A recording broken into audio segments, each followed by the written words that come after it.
Uttar Pradesh 2022 election की ओर धीरे धीरे बढ़ता चला जा रहा है। आम आदमी पार्टी की चुनावी संबंधित तैयारियों के विषय में आपको पता है? हमारी पार्टी आम आदमी पार्टी पूरे उत्तर प्रदेश में 403 विधानसभा सीटों पर चुनाव लड़ने की पूरी तैयारियां कर चुकी है। इसी क्रम में हमारे प्रदेश के प्रभारी ने प्रदेश के नेतृत्व ने 200 विधानसभा की सीटों पर विधानसभा प्रभारी संभावित प्रत्याशियों की सूची जारी कर दी है। 203 विधानसभाओं की सूची जारी होना अभी बाकी है। हमारे प्रदेश नेतृत्व की ओर से लगातार हम लोगों को जिला स्तर पर कार्यक्रम मिल रहे हैं। उन कार्यक्रमों को हम लोग पूरा कर रहे हैं। 2 जनवरी की लखनऊ में एक विशाल रैली का आयोजन हो रहा है, रोजगार गारंटी महारैली के नाम से। इस रोजगार गारंटी महारैली को हमारी पार्टी के राष्ट्रीय मुखिया माननीय अरविंद केजरीवाल जी संबोधित करेंगे और उत्तर प्रदेश के अंदर जो निराशा पैदा हुई है नौजवान के अंदर, उस निराशा को दूर करने का काम किया जाएगा। इस रैली में हमारे माननीय केंद्रीय नेता अरविंद केजरीवाल जी, जो उत्तर प्रदेश के अंदर पंजीकृत रोजगार की चाहत रखने वाले लोग हैं, नौजवान, उन सभी पंजीकृत नौजवानों को 5,000 रुपये महीना हमारी सरकार आने पर बेरोजगारी भत्ते के रूप में दिया जाएगा। प्रत्येक साल हम लोग 10 लाख रोजगार सृजित करेंगे, 10 लाख लोगों को नौकरियां देंगे और 5 साल में 50 लाख लोगों को नौकरी देने का काम किया जाएगा। इस तरह की हमारी जो घोषणाएं हैं, इनको लेकर के हम जनता के बीच में जा रहे हैं। इससे पहले भी हमारी पार्टी के राष्ट्रीय मुखिया माननीय अरविंद केजरीवाल जी ने पहला एक वायदा उत्तर प्रदेश की जनता के सामने रखा था कि जैसे ही हमारी सरकार उत्तर प्रदेश के अंदर आएगी, हम पहले ही दिन से सभी को 24 घंटे बिजली देने का काम करेंगे। 300 यूनिट बिजली हर एक परिवार को फ्री दी जाएगी। इसी के साथ साथ जो भी बकाया बिल हैं, वो सभी बकाया बिल माफ़ कर दिए जाएंगे। भारतीय जनता पार्टी ने जो बिजली के बकायेदारों पर FIR कराई हैं, वो सभी FIR वापस करा दी जाएंगी और किसानों को कृषि कार्य के लिए 100% बिजली फ्री दी जाएगी। तो इन घोषणाओं को लेकर के, इन वादों को लेकर के हमारा कार्यकर्ता लगातार जनता के बीच में जा रहा है। हम लोग छोटी छोटी मीटिंगें कर रहे हैं, विधानसभा वाइज भी मीटिंग कर रहे हैं और कल हमारी मथुरा जिले में हमारे जो संभावित प्रत्याशी प्रभारी हैं, इनकी, हमारे विधानसभा अध्यक्षों की, उनकी कमेटी की और जितने बार हमारे प्रकोष्ठ हैं, इन सभी प्रकोष्ठों की एक बड़ी बैठक कोसी के अंदर सुखदेव ढाबे पर 2 बजे से होगी। उसमें हमारे पार्टी के उत्तर प्रदेश के सह प्रभारी और दिल्ली गोकुलपुर विधानसभा के विधायक माननीय सुरेंद्र कुमार जी उस मीटिंग को संबोधित करेंगे। हमारे जिले की जो प्रभारी हैं रानू निगम जी, वो भी उसमें आएंगी। मैं भी कल वहाँ अपनी पूरी कमेटी के साथ रहूँगा और लखनऊ की रैली को किस तरह से हम सफल बनाएंगे, इस पर पूरा चिंतन मनन होगा। हमको ऊपर से जो निर्देश मिला है वो ये मिला है कि प्रत्येक विधानसभा से कम 1000 लोगों को हम लेकर के लखनऊ पहुंचेंगे और ये लाखों लाख की संख्या में रैली होगी।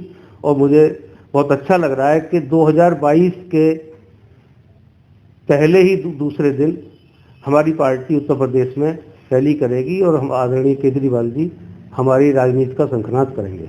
जैसा कि समाचार पत्रों और अन्य माध्यम से ज्ञात हुआ है कि विभिन्न स्थानों से आम आदमी पार्टी द्वारा अपने प्रत्याशी घोषणा कर दी गई है, इस विषय में आप विस्तार से जनता को बताएं।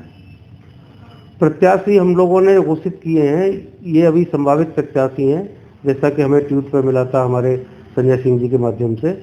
और इसमें ज़्यादातर ऐसे प्रत्याशी हैं जिनकी अपनी छवि है, ज़्यादातर वो लोग हैं जो अच्छा परफॉर्म कर सकते हैं, जो जनता के बीच में हमारे संदेश को लेकर के जा सकते हैं। और प्रत्याशियों को बहुत सारे काम पार्टी ने अभी से सौंप दिए हैं और जो प्रत्याशी पार्टी के कामों के निर्देश पर खरे उतरेंगे, उन प्रत्याशियों को आगे बढ़ा दिया जाएगा। ये पार्टियों के ऊपर डिपेंड करेगा कि वो कितनी ताकत के साथ पार्टी के निर्देश को पूरा करते हैं। क्या आपके प्रदेश नेतृत्व द्वारा उपाध्यक्ष के रूप में कोई घोषणा हुई है, इस विषय में आप क्या कहना चाहेंगे? नहीं, उपाध्यक्ष जो पहले थे वो है, नया तो कोई उपाध्यक्ष हमारे यहाँ घोषित नहीं हुआ अभी। वर्तमान में योगी सरकार के कामकाज को आप किस रूप में देखते हैं, इस विषय में और जनता को आप बताएं। काम तो कुछ हुआ ही नहीं। देखिए, सरकार की कुछ जिम्मेदारियां होती हैं, उस जिम्मेदारी में सबसे पहली जिम्मेदारी होती है कि जो भी सरकार है वो रोजगार सृजित करे और अपने प्रदेश की जनता को बेरोजगारी से मुक्ति दिलाए। रोजगार मिलने से ही विकास होता है। तो उत्तर प्रदेश की जो सरकार रही योगी जी की, इस सरकार में रोजगार तो नहीं मिले, लेकिन रोजगार पाने की चाहत में एग्जाम देने के लिए जाने वाले लोगों को पेपर लीक मिले। और अब तो नौजवान तो ये कहता है कि तो पेपर लीक सरकार है। 1 दर्जन से ज़्यादा इस सरकार के शासनकाल में 2017 से लेकर के 2021 अभी समाप्त होने वाला है, पेपर लीक हुए हैं। कोई ऐसा एग्जाम नहीं है जिसमें इनका पेपर लीक नहीं हुआ हो। ये जो पेपर लीक जो होता है, ये साधारण लोगों के लिए, जो अभ्यर्थी नहीं है उनके लिए बड़ी बात नहीं होती, लेकिन जो रोजगार चाहता है ना, उसका तो सपना टूट जाता है। और सपना इस कदर टूट जाता है कि वो कुछ कहने की, समझने की स्थिति में नहीं रहता, वो निराशावाद का शिकार हो जाता है, बहुत बार अवसाद का शिकार हो जाता है। आप समझ सकते हो कि 2017 में जो अभ्यर्थी चाह रहा था कि उसको नौकरी मिलेगी, 5 वर्ष उसे घर बैठे इंतजार हो गया, उसकी तो उम्र निकल गई, वो तो ओवर एज हो गया, अब तो वो अपनी जिंदगी में नौकरी का सपना ही नहीं देख सकता। तो इन्होंने बेरोजगार नौजवानों के साथ जिस तरह से खिलवाड़ किया है, पूरा का पूरा नौजवान वर्ग इनके खिलाफ है, वो किसी भी कीमत पर इनको नहीं आने देगा। इसी तरह से तमाम तरह की नौकरियां, छोटे छोटे काम हैं जिनकी लंबित मांगे हैं, इन्होंने आज तक किसी की कोई मांग पूरी नहीं की। यहाँ तक कि किसान को इन्होंने 1 साल तक दिल्ली में बिठाए रखा, उसका असर भी जाने वाला है। आपने देखा होगा, आप लोगों के चैनल पर भी खबरें आई हैं, मैंने भी यहाँ पूरा प्रयास किया जिला प्रशासन के साथ मिलकर के। ये सरकार किसानों को उनकी पैदावार के लिए जो जरूरत होती है DAP की और यूरिया की, उसकी भी उपलब्धता सुनिश्चित नहीं करा पाई। तो किसान इनको किस बात के लिए पैसे दे देगा?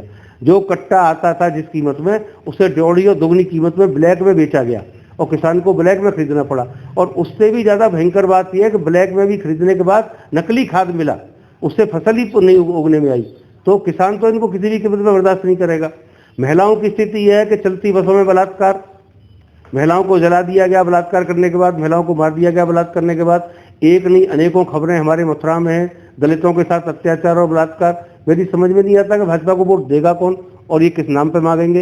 एक भी काम भाजपाइयों को पास इस तरह का नहीं है जो ये जनता को खुश करने के लिए बता सकें। जो ये मोदी ने अभी एक जनसभा आज की में कहा था कि योगी उपयोगी है उत्तर प्रदेश के लिए, यूपी प्लस योगी तो बहुत है उपयोगी, ऐसा भी एक वाक्य अपने द्वारा कहा गया था। इस विषय में और आप थोड़ा बताएं। हमारे प्रधानमंत्री के बारे में भी कहा जाता है कि ये जुमलेबाज हैं, तो ये अच्छे खासे जुमले जनता के बीच में फेंक रहे हैं। योगी यदि उपयोगी होते तो उत्तर प्रदेश का जो राजनीतिक परिदृश्य है उसमें सब लोगों को ये पता है कि योगी जी को हटाने की कोशिश मोदी जी ने ही की थी। इनकी उपयोगिता 6 महीने पहले खत्म हो रही थी मोदी जी की नज़र में, और चुनाव आते आते ये उपयोगी हो गए। ये तो बात अपने आप में बहुत ही हास्यास्पद है। जिसको मोदी जी अनुपयोगी कह रहे थे, आज चुनाव के माहौल में वो उनको उपयोगी बता रहे हैं। इससे समझ में आ रहा है कि उनके पास इनके अलावा दूसरा कोई चारा नहीं था। ओपस केयर ऑप्टिशियन लेकर आया है आपके लिए Nova Nautica, BV Ajita, Gold Star, Let's Go brand के चश्मे और यहाँ पर लेंस भी उपलब्ध हैं, जिसमें Crizal, UV Nova transition, Nova vision RX labs जैसे लेंस उपलब्ध हैं। स्पेशल स्कीम भी उपलब्ध है 999 में complete specs with blue cut lens power.